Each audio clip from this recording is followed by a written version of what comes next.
The dusty silence of the old mansion whispered to Aiton like a forgotten lullaby. She stood in the center of the grand hallway, eyes locked on the spiral staircase. Her fingers trembled slightly as she held the edge of her father's letter, folded and unfolded so many times that its creases had become permanent. Matten stepped beside her, holding a flashlight. "There's a hidden study behind the library," he said. "Your grandfather used it when things got dangerous." Aiton followed him through the shadowed corridor. As they entered the library, the scent of old wood and paper filled her lungs. Matten pushed one of the bookshelves, revealing a narrow, wooden door embedded into the wall. He reached into a crack and pulled a key from behind an old frame. Click. The door creaked open, revealing a small, untouched room. Dust danced in the flashlight beam like forgotten memories. In the corner stood a locked metal chest. Matten knelt. "This is it." Aiton watched in silence as he opened the chest. Inside were stacks of aged documents, cassette tapes, photos, and a sealed envelope with her name written in her father's handwriting. She picked it up, hands trembling. "My dearest Aiton, if you are reading this, it means the truth has finally reached you. You were always meant to inherit not just my name, but the responsibility and legacy of our family." The letter revealed everything. The betrayal of her aunt and uncle, the manipulation, the staged accident that killed her parents, and how they had planned to steal her future piece by piece.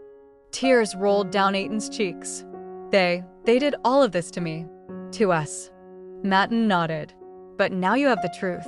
And the power to fight back." Aiton clenched her jaw. "They used me. Raised me like a servant in my own family. But not anymore." Suddenly, a sharp sound echoed from upstairs, a door slamming shut. Aiton froze. Matten grabbed her hand. "We're not alone." The soft creak of the office door echoed as Aiton stepped into her late grandfather's study. Dust particles floated in the air, illuminated by the sunlight piercing through the heavy curtains. The room had been untouched since his death. Matten walked behind her, his eyes scanning the dark wood furniture and the towering shelves filled with books and forgotten memories. "Why did you bring me here?" Aiton asked, her voice hesitant.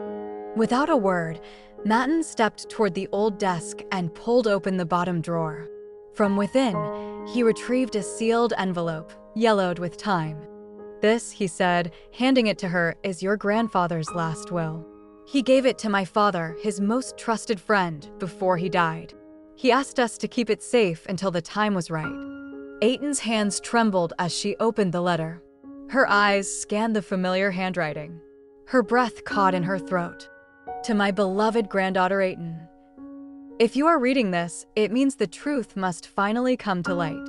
Everything I own, every piece of my legacy, belongs to you. But beware, not everyone in our family wishes you well." Aiton looked up, her eyes wide. "Why didn't I know this before?" "Because they didn't want you to know," Matten replied quietly. "They kept you hidden from the truth so they could control everything. But not anymore." As she clutched the letter to her chest, a quiet strength began to grow inside her. She wasn't just a pawn in someone else's game. She was about to reclaim what was rightfully hers. The door creaked again. This time, it wasn't the wind. Aiton turned sharply toward the sound. Her heart was pounding in her chest like a warning drum. Tin motioned for silence and slowly pulled Aiton behind the large bookshelf, keeping his hand on her shoulder to steady her. Footsteps echoed across the marble floor upstairs. "Who could it be?" Aiton whispered. "No idea.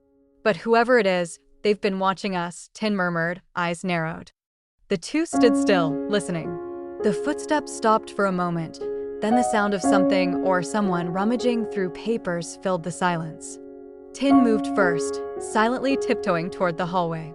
He gestured for Aiton to stay behind. But Aiton followed. She couldn't stay hidden anymore, not after what she had just learned. Whoever was in the house might hold more answers. They climbed the staircase slowly. Each step creaked under their weight. As they neared the top, the hallway light flickered, then went out completely. Darkness swallowed them whole. Suddenly, a shadow moved at the end of the corridor. A tall figure in a black coat turned the corner and disappeared into one of the rooms. Aiton's breath caught. They reached the room, door slightly ajar. Inside was chaos. Files scattered across the floor. A drawer broken open. Whoever it was, they were searching for something.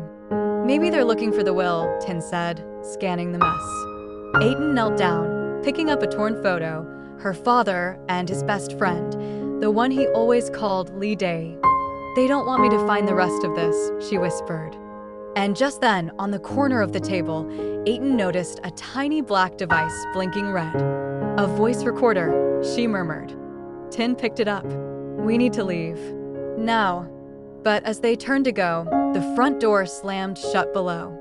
They were locked in. That evening, Aiton sat alone in the garden behind the house. The cool Baku breeze swept through the trees, brushing against her skin like a whisper from the past. Her thoughts were racing. Everything she knew about her life had changed within hours. She remembered how her aunt and uncle treated her always cold, always distant. They never let her ask questions, never spoke of her parents with warmth. Now it all made sense. Just as the sun dipped below the horizon, she heard footsteps. Tin appeared, holding his phone tightly. Aiton, I think you need to hear this, he said. He pressed play. It was a voice recording.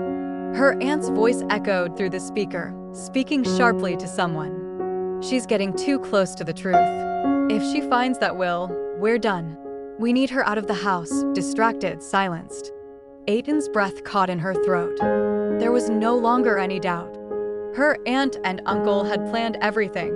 They'd hidden her inheritance, controlled her life, and now they wanted her gone. But they had made one mistake. They underestimated her. Aiton stood up, her eyes steady with fire. They took everything from me. My parents. My future. But now it's my turn. Tin gave her a nod.